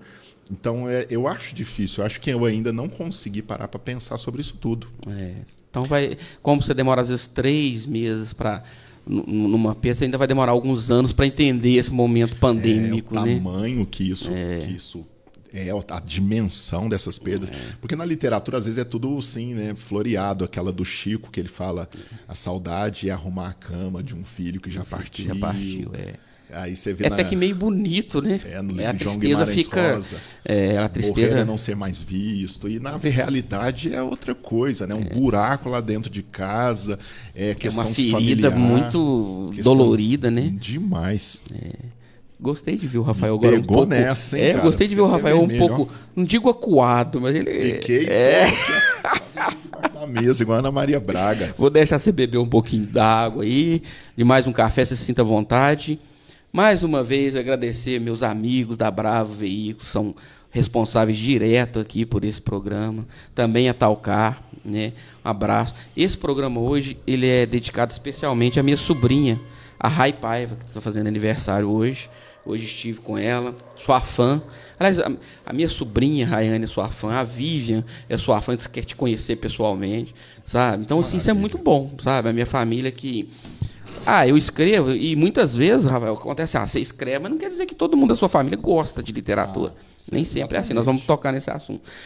Mas eu tenho uma galerinha lá em casa que me incentiva muito, que gosta muito, e eles, quando eu falei que você vinha aqui, estão todos aí, né? aproveitando a Helena aqui, mandar um abraço pro Zé Antônio, pai dela. Zé Antônio me deu o privilégio de ser meu primeiro parceiro de tomar o café. Um abraço, Zé. Poxa, o Zé vai voltar aqui porque o café dele, sabe, deixou aquele gostinho de quero mais. Foi ótimo, né? Mas um grande comunicador, Poxa, né? O Zé tem história para contar aqui da nossa vida, né? Agora que o Rafael já se recompôs ali, eu tirei ele do prumo um pouquinho, geograficamente do prumo, né? Tô conferindo os comentários aqui, aproveitei. Pode falar aí, fala aí um pouquinho. Espera aí que Você é melhor de mídia social do que eu, pode falar aí do Quem me dera, eu tô derrapando aqui. E o povo fica bravo com razão, porque muitas vezes eu não leio o comentário, mas que se eu parar para ler os comentários aqui, eu me perco. Quando eu faço sempre um papo, Araxá, às vezes, né, tem gente que cobra, né? Fala, Mas deixa um comentário lá. E ó, o ensinamento do Zé, o Zé me ensinou, e eu tô mandando um alô aqui para todo mundo que sabe, vou lá e curto e agradeço. Às vezes aqui ao vivo não dá, mas é importante o que tá do outro lado lá, que é o que nos dá motivação para fazer. Pensou algum comentário aí interessante? Pensei, nós falamos da Poliana, a Poli Amaral está aqui, presente, Juliana Gomes, minha comadre. A Lucrécia. Nossa, a Lucrécia que nos Filharachá sempre encantou as crianças aqui contando. Beijo, Lucrécia. E ela disse que ia estar aqui, tá mesmo, viu? Grande contadora de história. Essa sabe das coisas, hein, a Lucrécia. Juliana Gomes. Neida Reis, que trabalha no Procon com a Belma Noli. Belma Noli é sua... É outro Noli? Não, é a mesma família. A turma Noli é toda uma família só aqui em Araxá. Ismael, meu grande amigo Ismael do Correio, já aposentado, um cara que eu tenho uma admiração fantástica. Fernando Alves, que é, poxa, ouvinte assíduo aqui, tomamos um café semana passada. Lorena, Viviana Gomes, minha esposa. Opa, eu te contei aí que li um livro para ela. Bibi Santos. Pode falar, Bibi? Me manda um olhinho se eu posso falar. Se eu posso contar uma novidade. Se não puder, eu conto assim mesmo. Bibi Santos é a próxima convidada do Café com Tom. Opa, que maravilha. Bibi Santos é uma pessoa muito ativa na rede social. É minha filhada. Não vou nem ficar falando muito da Bibi Santos aqui, não, porque quem conhece já sabe o que o café vai ser. Quem não conhece vai se surpreender. Tá aqui, eu até curti já. Ela tá aqui em cima. Voltei lá em cima, porque, nossa. É desse jeito. O Del que tava aqui, Daniel Duarte, Gi Souza, tá aqui também com a gente. Luciana Maria de Araújo. Thaís Fonseca disse, tá ótimo o cabelo, minha namorada. Nem tá ótimo, tá, né? Mas Magna Mota trabalha comigo, que bom que ela tá aqui. Tia Magna. A gente fala, engraçado, isso te incomoda? Porque eu falei que tia Magna por causa do vício das meninas, né? E quando fala tio Rafa, o que você pensa sobre isso? Eu dou aula num cursinho. Hoje é um infanto juvenil, talvez não tenha. Olha, tem aluno meu do cursinho, que tá lá com 20 anos, levantar a mão e falar, tio Rafa, fiquei em dúvida aí. E essa familiaridade que o professor ganha, o que você acha desse termo tio? O tio aqui em Araxá, eu trabalhei muitos anos no Colégio São Domingos, não estou lá mais, mas eu trabalhei muitos anos lá no Colégio São Domingos, trabalhei no Atena, também dei aula, teve uma época que eu dava em todas as particulares. Você passou tava em todas? De uma vez só, tava quase doido. No São Domingos eles têm essa coisa de tio, no Dom Bosco, no Gabarito, no Atena já não tem. Então, quando fala tio Rafa, eu já sei. Esse aí foi meu aluno lá no São Domingos. Mas de vez em quando eu vejo um no Dom Bosco e às vezes um cavalão maior do que eu. Tio Rafa, beleza? Foi tranquilo, né? Eu acho muito bom essa coisa demais. Do tio. Eu sempre achei. Na verdade, eu nunca. Engraçado, né? E eu não chamava, não lembro, nem no primário, aí no Coronel Zé Adolfo, daí foi no Coronel Zé Adolfo, eu não lembro de chamar minhas professoras de tia. Não lembro mesmo, Rafael. Mas eu acho fantástico. Também. Assim, dá uma proximidade do professor para dentro da sua casa. Poxa, tio é no mínimo irmã do pai ou da mãe. Então eu gosto do termo. E foi assim, eu sei que eu vim como convidado, mas eu tenho uma pergunta aí para você, porque... Agora é ele que quer me deixar fora do fazer? prumo, por favor. Porque nós tivemos um Araxá que eu fiquei sabendo que você estudava no Coronel. Eu falei, nós vamos mandar esse rapaz lá pro Coronel. Foi bacana aquela sua visita lá, né? Já que você falou. Agora eu que vou ficar emocionado. Foi marcante, porque assim, o Coronel Zé Adolfo, uma escola aqui do bairro Santa Luzia, para quem por um acaso não saiba, né? E fiz todo o primário ali, tive professoras, sabe? Dona Francisca no primeiro ano, Dona Maria Helena Goulart no segundo ano, Dona Lídia, que foi professora de todos nós lá em casa, nós somos 4, eu e mais 3 mulheres, Dona Lídia foi professora dos 4, Dona Marlene, Dona Cordélia, que escreveu um livro maravilhoso, né? E era bibliotecária. Então, a Dona Cordélia, que vai vir cá tomar um café comigo, tem uma importância grande. Dona Terezinha França. Sabe quem que é Terezinha França? Sei demais. Irmã do nosso Luiz Humberto França. Dona Terezinha, eu vou te contar. Naquela época não tinha, né, não era das mídias sociais e o educar era um pouco... É diferente de hoje, é o que você falou, mudou um pouco, né? Então, quando acontecia alguma coisa, Rafael, que sempre aconteceu algumas coisas na sala de aula, que quem tinha que resolver era a orientadora. Dona Terezinha era a orientadora. Então, se sumia um lápis, se sumia uma cola, ou sei lá. A Dona Terezinha chegava e falou assim, eu tenho uma maquininha lá na diretoria, que vê isso em 1980, acho que nem câmera de casa não tinha, celular, então, mas a Dona Terezinha já tinha a maquininha dela. Era psicológico, né? E essa maquininha vai me contar o que aconteceu. Mas não levava mais do que 30, 40 segundos para o ocorrido ser resolvido. Dona Terezinha era a grande detetive do Coronel Zé Adolfo, com muita ternura, com muito amor, ela resolvia todas as pendengas que a gente fazia ali. E aí, né, voltar no Coronel Zé Adolfo ao lado da queridíssima Líria Porto. Foi eu e Líria. Porto. Então a responsabilidade minha, poxa. E aí eu fui com muito medo, porque assim, voltar na escola, e fazia muito tempo que eu não entrava na escola Coronel Zé Adolfo, era para mim, você me deu um presente, você talvez não saiba, me deu um presente pensado, né?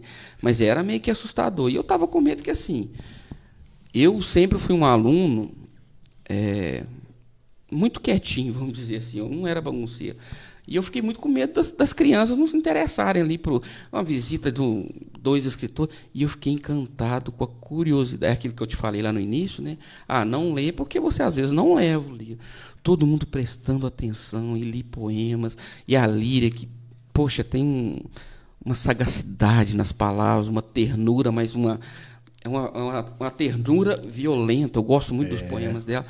E todo mundo prestando atenção e comentando. Foi real, eu tenho que te agradecer por esse presente. Não, de forma nenhuma. Foi prazeroso. Porque antes eu fui lá, né? Cheguei lá para ver como é que tava. Nossa, é o que eu falei da bolha de Araxá. A escola estava enfeitada, sua foto na entrada. Eu falo isso para defender mesmo as nossas escolas, porque, nossa, a hora que eu vejo esses trabalhos aqui na rede municipal, estadual e na particular, eu fico impressionado que a gente vê que é uma bolha de privilégio mesmo.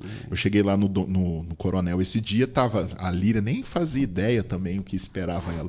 Tinha lá uma árvore com a foto dela, um poema na entrada, a professora fez os meninos decorarem um poema, um menino estava lá lendo o livro dela a hora que ela chegou. O carinho para nos receber, né? Quando vai alguém especial na sua casa que você quer tratar bem, é o que a gente sentiu lá. Eu fiquei emocionado, assim. E as professoras todas também, assim, com carinho. É aquilo que você falou, é uma bolha de privilégio mesmo, sabe? E que a gente tem que continuar defendendo aqui. Eu falo que a literatura salvou muito. A literatura não, a arte e a cultura nessa pandemia, nesse período que a gente falou, salvou muita gente também, sabe? Porque muita gente não ficou paranoico porque viu uma live, independente do gênero, né? Viu uma live, viu uma palestra, escutou um Cortella falar, uma Leila Ferreira, um Rafael Noli, entendeu? E isso ajudou muito, porque esse ato de estar na sociedade, vamos dizer assim, que você foi meio que... Principalmente no começo, a gente ficou meio paranoico, né? Demais. Porque, como era uma coisa nova, professor, que você falou, o professor teve que aprender. Eu conheço professores que têm uma facilidade de dar aula, e a hora que ligou o celularzinho ali, ela travou. Travou, porque era uma novidade. E ali foram buscar de novo a essência do educador, que é ensinar a qualquer custo. O educador ele tem que ensinar, né? E aí a gente viu uma melhor. É o que você falou, é o que eu falei, ganhamos 30 anos em um.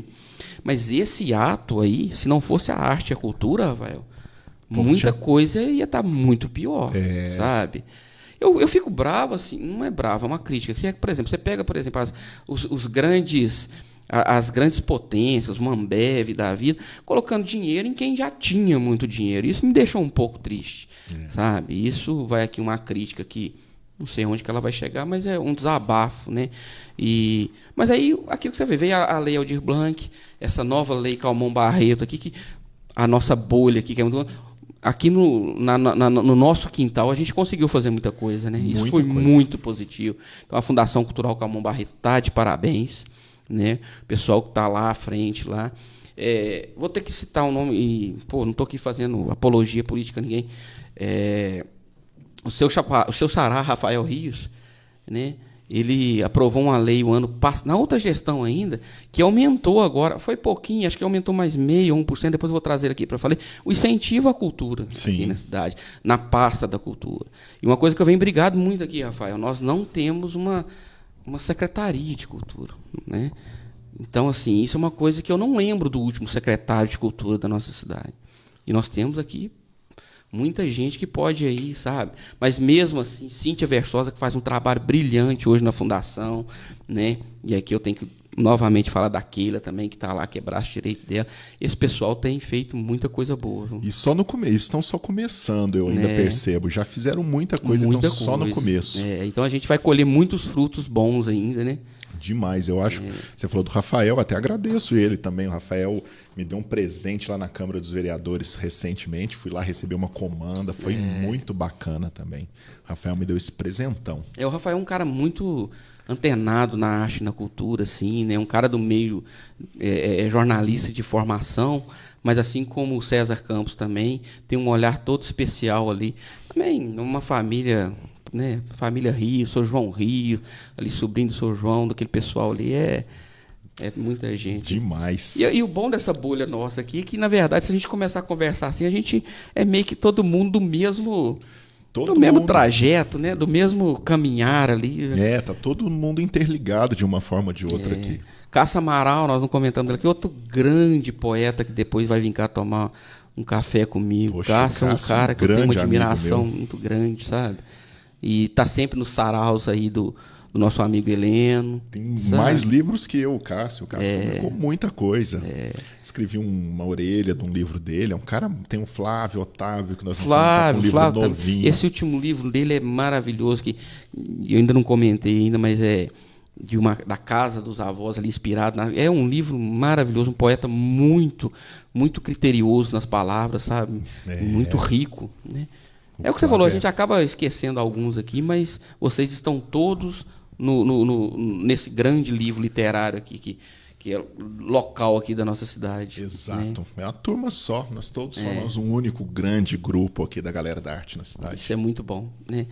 Nós estamos quase caminhando aí para o final do nosso café, Rafael. Eu bebi seu café todo, inclusive. E gostou? Tá forte do jeito que eu gosto. Tá vendo, gente? Eu acertei hoje. Eu achei que eu tinha errado. Mas eu vou pegar como referência aqui um dos programas de entrevistas que eu sempre gostei, né? Que foi Prazer em Te Conhecer. Programa antigo aí da Rede Vida, sabe?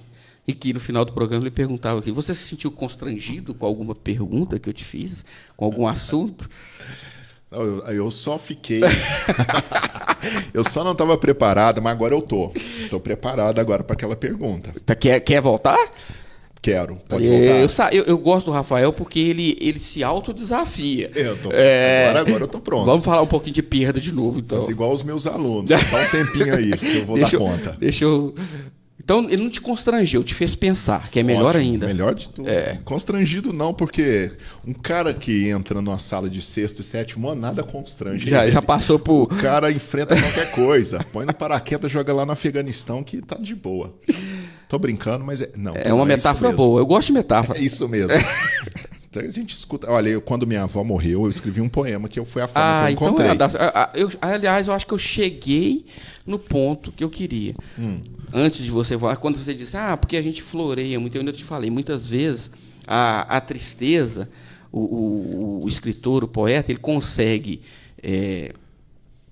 mudar um pouquinho a tristeza ou consegue camuflar, não de alegria, mas ele consegue passar uma coisa talvez singela, talvez terna, que mexe com as pessoas. Agora pode falar. Pois é, minha avó morreu, foi uma figura muito próxima, né? Minha avó Maria. E aí a única forma que eu consegui foi escrever um poema para ela. E eu lembrei porque tem a ideia dela e tem que o poema se chama Minha Avó Coando Café para Minha Mãe. Então, mais Tá tudo apropriado. Minha avó morreu com 90 e poucos anos, teve uma vida super longa, criou um monte de filhos, foi uma mulher maravilhosa, minha avó Maria. E aí foi muito forte. Aí eu escrevi o poema Minha Avó Coando Café para Minha Mãe, que é assim, ó. O poema é dividido em 3 partes. Número 1. Toda vez que alguém reza em qualquer parte do mundo para qualquer Maria, reza para ela também. 2. Uma vez a carreguei no colo, miúda, octogenária, pesava 1 tonelada, estava carregando, de certa forma, todo mundo que ela carregara. 3. Porque ela era mãe da minha mãe e, de diversos modos, foi minha mãe também. Quando perdeu o juízo, a idade avançada e o diabetes, virou filha da minha mãe, e assim, de alguma forma, foi minha irmã também. A ordem das coisas invertidas ou definitivamente alinhadas. Meu filho de Deus, que coisa mais linda. Tá vendo como é que a gente consegue tirar daquele que o tem as coisas mais bonitas?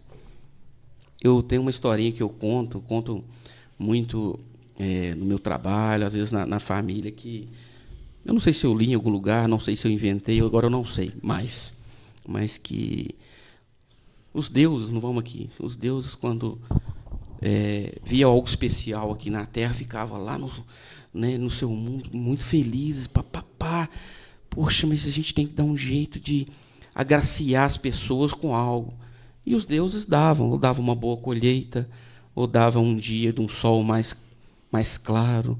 Aquilo que o ser humano que fizesse algo especial merecesse, os deuses davam. Só que os deuses, muito ocupados com os problemas lá do mundo dos deuses, muitas vezes não acompanhavam as coisas especiais que aconteciam aqui entre nós, mortais. Daí surgiu a ideia de chamar a atenção dos deuses. Como fazer isso? De uma maneira que ele preste atenção. E aí o ser humano começou a usar o que tinha. Uma mão, a outra, e começou a fazer um barulho. E desde então, desse momento, quando acontece algo de especial, importante aqui na Terra, a gente faz isso para chamar a atenção dos deuses. E você é merecedor, hoje, desse barulho. Isso é fantástico, meu amigo. Fantástico. Estou muito feliz com o nosso papo. Tenho certeza que quem acompanhou também está muito feliz. Estou aqui emocionado. Meus olhos estão brilhando, é de emoção mesmo. Pois é, eu não vim pensando em chorar aqui, mas já que aconteceu... Está aqui uma singela lembrança desse dia, sabe? Toda vez que você for tomar um cafezinho, se possível, nessa caneca do Café com Tom, você lembre desse momento especial aqui. Que maravilha. É o que eu digo. Talvez eu comecei a zerar a minha vida aqui. Aquilo que eu tanto te falei, que eu tenho pensado nas despedidas. Tá aí o Café com Tom, você vai provar desse café. E não porque eu estou pensando na minha despedida, não. Esse aí é um presentinho... Maravilhoso. É um presentinho de bolso que a gente fala, né? O livro Carteiro, o Poeta, quem puder ler esse livro, quem puder ver o filme, sabe? Claro que você já leu. Né? Mas eu não tenho. Então, você vai lembrar de mim mais uma vez lá. E eu começo a zerar a minha vida. Eu tenho falado que o podcast aqui, o Café com Tom, quando a gente fala em zerar a vida, é quando a gente acha que chegamos na metade da ponte e estamos indo para a outra metade. Né? E talvez hoje eu comece a zerar esse percurso aqui para começar a contar a partir de hoje. E por que eu falo zerar? Porque o que você fez hoje, Rafael, a sua presença aqui, a sua emoção, a sua história, sabe? O seu falar, a sua pronúncia, cada palavra que sai da sua boca, eu já não só da forma literária, a sua história de vida, ela me inspira muito. Talvez você não saiba disso, né? E olha que eu te falei que você é um amigo que a literatura me trouxe, embora a gente estava ali, né, nos mesmos caminhos, foi a literatura que me trouxe. Então, por isso, uma gratidão eterna à literatura, uma gratidão eterna a esse encontro. E é por isso que o Café com Tom tem sido prazeroso, gente. Por vocês que estão aí, né? E principalmente por esse ingrediente que cada convidado Mesmo que o Rafael é um amigo, mesmo que não for, ele se torna um amigo depois de tomar esse café. Então, cada ingrediente que cada um traz aqui para esse café tem feito uma diferença enorme na minha vida. Então, a palavra hoje é gratidão. E, mais uma vez, eu peço licença à produção e a todos aí para fazer daquele gesto que eu disse. Você merece. Obrigado, palmas. não. E a palavra é sua. Olha, eu fico sem palavras, porque, poxa vida, eu fico muito honrado com as suas palavras mesmo. Nós estamos no mesmo caminho, seguimos no mesmo caminho, e também te falo, né? Eu torço muito para o seu livro sair, porque você é um poeta, você já é um poeta há muitos anos, tem trabalhado dentro desse caminho, fez grandes apresentações no FLIE Araxá, tem se destacado muito nessa área. Então, fico muito feliz em ouvir essas palavras, fiquei muito honrado com o seu convite, porque assim, é muita gente em Araxá bacana, e eu fiquei super honrado de ser lembrado. Falei, nossa, ele é o sexto? Poxa, eu fui lembrado tão rápido. Aí eu fiquei vaidoso, pensando, nossa, falei com a minha namorada. Pode vestir essa vaidade com mérito. Fui lembrado muito cedo, fiquei muito feliz com isso, de verdade, cara. Pois é, então que bom. Antes só de terminar o café, vamos reforçar aqui o convite para sexta-feira, no Teatro Municipal, às 19h30. Boa questão, não sei o horário, acho que é, né? A gente depois vai colocar aí nas nossas redes sociais. Eu já falo para vocês que eu acho que o França me mandou esse convite mais uma vez aqui. Meu amigo Luiz Humberto França, que deve estar feliz com o amigo Rafael aqui. Viu, França? Emocionado. E eu vou aceitar o convite do França em breve. O França já puxou minha orelha para entrar para a academia e eu vou ter que aceitar em breve, viu, França? Não fique com raiva de mim. Em breve eu vou estar à altura da academia. Eu ainda acho que não estou preparado, não estou pronto, mas lembra daquilo que eu te falei, se você acha que vai amadurecer, exato, nós não podemos correr o risco de apodrecer. Você está preparado sim. Ó, gente, dia 6/11 de 2021, no Teatro Municipal, às 19 horas. Né? Então, a Academia Araxaense de Letra vai estar recebendo os 3 novos imortais, que é Bruno Barbosa Borges, professor fantástico, né? O César Campos, já falamos dele aqui, Zé Aparecido Fausto de Oliveira, meu cliente de correio, né? Do judiciário aí, né? O promotor Zé Aparecido, e o Rafael vai estar lá recebendo uma honraria, né? Uma homenagem como escritora araxaense, e a minha queridíssima amiga Leila Ferreira também vai lá estar recebendo uma medalha literária. Então, assim, é um programaço, né? Quem puder ir lá no Teatro Municipal, agora nós já estamos com novas regras aí, né? Então, continue ainda usando a sua máscara, o distanciamento social, mas já está melhor, então vamos lá bater mais. Lotação máxima liberada. Está aqui a produção polaca aqui, ó, Danilo. Hoje eu nem falei do Danilo, né, Danilo? Danilo é nosso outro produtor aqui. Voltando a falar polaco da produção, Rafael gostou muito do estúdio aqui, né, Rafael? Adorei. Quer fazer seu podcast musical aqui? Procure os meninos aqui, André Takashi. O Kakashi é por causa do Naruto. E o Danilo Polaco. E é isso, sabe? Nosso café termina... E hoje acabamos com o café, né, Rafael? Eu bebi tudo. Hoje nós acabamos com o café aqui, ó. Pela primeira vez, viu, Rafael? Você tem feito... Tem que voltar mais vezes ou eu tenho que aumentar a garrafa. Né? Eu bebo todo.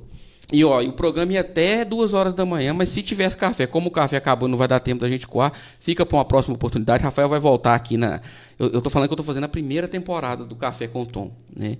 E Rafael vai voltar aqui para a gente conversar mais. Quarta-feira que vem a gente está aqui de novo.